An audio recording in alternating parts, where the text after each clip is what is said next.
Dobrý den, vítám vás v Akademii Atelix. Dneska si ukážeme, jak na zaměření a montáž kazety Sono, ať už její L nebo S varianty.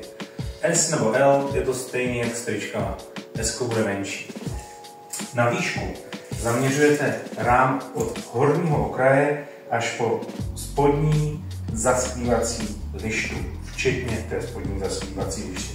Na šířku je to jednoduché, tady potřebujeme zaměřit okno, včetně zasklívací lišty.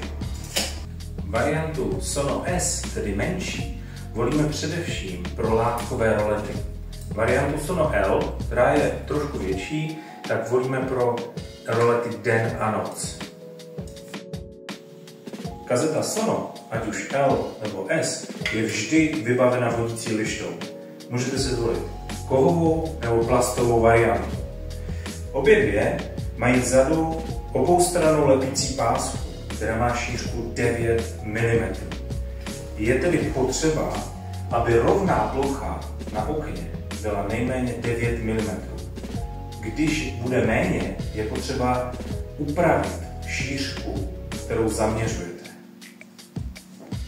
Před montáží je důležité to okno odmastit. Ideálně technickým benzínem, líhem nebo něčím podobným. Jak nahoře, kde budeme lepit celou kazetu, tak i po stranách, kde budou vodící lišty.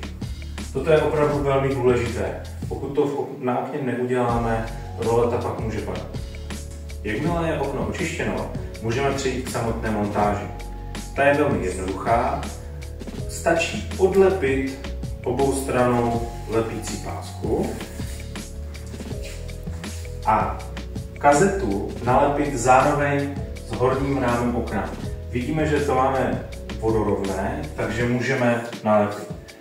Na šířku ji nalepíme tak, aby látka byla přesně v těch zasklívacích lištách, tak jak jsme to naměřili.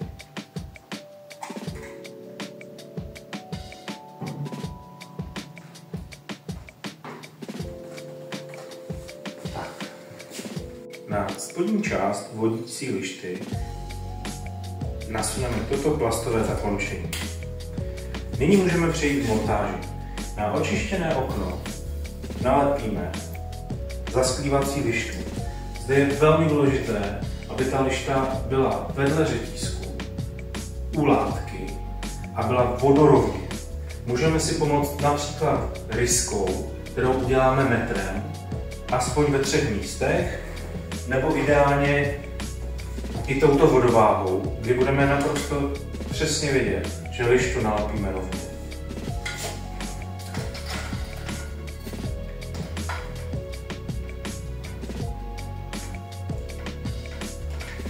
Tak, a lištu přitlačíme ve všech místech.